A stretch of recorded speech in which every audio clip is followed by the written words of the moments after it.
Party ఆవిర్భావం నుంచి వ్యవస్థాపక అధ్యక్షులు స్వర్గీయ నందమూరి తారక రామారావు గారు ఏ విధంగా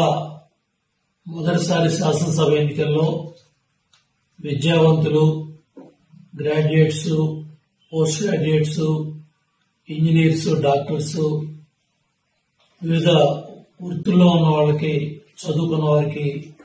ఏ విధంగా అవకాశాలు ఇచ్చారో, తర్వాత శాసనమండలిలో కావచ్చు, రాజ్యసభలో కావచ్చు, పార్లమెంట్లో కావచ్చు, అదేవిధంగా బడుగు బలహీన వర్గాలకి, ఎస్సీ, ఎస్టీ, బీసీ, మైనార్టీ అన్ని వర్గాలకు సంబంధించిన నాయకుల్ని ఎంతో ఉన్నతంగా ముందుకు తీసుకురావడమే కాకుండా ఆయన అడుగుజాడల్లోనే ఈరోజు జాతీయ అధ్యక్షులు చంద్రబాబు నాయుడు గారు తీసుకుంటున్న నిర్ణయాలు కూడా ఎంతో సాహసోపేతంగా నిర్ణయాలు తీసుకుంటూ అభివృద్ధి కార్యక్రమాల్లో అందరినీ భాగస్వాములు చేస్తూ పార్టీని, ప్రభుత్వాన్ని ముందుకు తీసుకెళ్తా ఉన్నారు. ఈరోజు ఎమ్మెల్సీ అభ్యర్థుల నిర్ణయాల్లో కూడా కావలి కృష్ణ గారు, ప్రతిభా భారతి గారు మంత్రిగా, శాసనసభ స్పీకర్గా సమర్థవంతంగా పనిచేయడమే కాకుండా ఆ రోజు ఉమ్మడి ఆంధ్రప్రదేశ్ లో కాంగ్రెస్ ప్రభుత్వ హయాంలో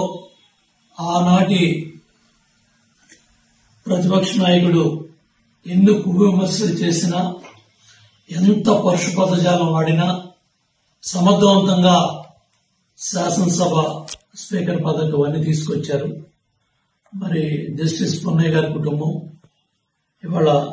అంతర్జాతీయ మహిళా దినోత్సవం జరుపుకున్న ఈ రోజుల్లో మహిళా సోదరిమణి కావలి గ్రీష్మ యువతగా సమర్థవంతంగా పెద్దల సభలో పనిచేసే విధంగా ముందుకెళ్లాలని కోరుకుంటూ, అట్లాగే నెల్లూరు బేదారావు చంద్ర యాదవ్ ఆ రోజు ఇరిగేషన్ మంత్రిగా ఉన్నప్పుడు, నారాయణ గారు మంత్రిగా ఉన్నప్పుడు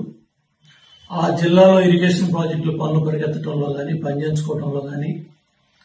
అధికార యంత్రాంగంతో కలిసి పనిచేయటం కానీ, పదవి లేకున్నా కూడా సమర్థవంతంగా పార్టీ పదవుల ద్వారా ఆ రోజు రైతాంగానికి ఉపయోగపడటంలో కానీ, పార్టీ కష్టకాలంలో ఉన్నప్పుడు మన గత 5 సంవత్సరాలు కూడా జోనల్ ఇన్ఛార్జిగా కావచ్చు, వివిధ జిల్లాల్లో చంద్రబాబు నాయుడు గారు, లోకేష్ బాబు అప్పచెప్పిన పనుల్ని సమర్థవంతంగా నిర్వహించడంలో కానీ కీలక పాత్ర పోషించారు. సోదరుడికి మరి వాళ్ళ అవకాశం వచ్చింది, మనస్ఫూర్తిగా అభినందిస్తా ఉన్నాను. అట్లాగే బీటీ నాయుడు గారు కూడా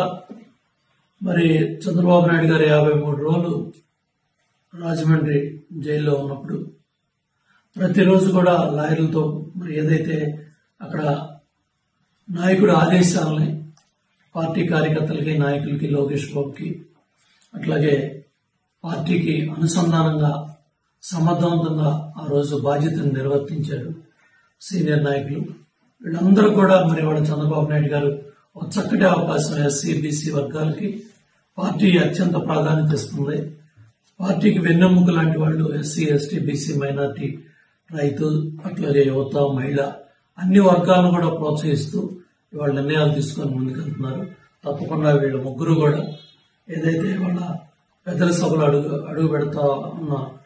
ఇవాళ నామినేషన్లు వేసి ముందుకెళ్తున్న రోజుల్లో తప్పకుండా రాబోయే రోజుల్లో వీళ్ళు సమర్థవంతంగా పార్టీ వాణిని, అట్లాగే ప్రతిపక్ష దాడిని కూడా తిప్పికొడుతూ ఏదైతే ప్రతిపక్ష సభ్యులు చేస్తా ఉన్న విమర్శలు, మరి వైసీపీ ప్రభుత్వ హయాంలో, జగన్ రెడ్డి ప్రభుత్వ హయాంలో వాళ్ళు చేసిన దుర్మార్గమైన నిర్ణయాలు, వాళ్ళు చేసిన అవినీతిని ఎండగట్టడంలో వీళ్ళు ముందుంటారని చంద్రబాబు గారు తీసుకున్న నిర్ణయాన్ని మనస్ఫూర్తిగా ఆహ్వానిస్తూ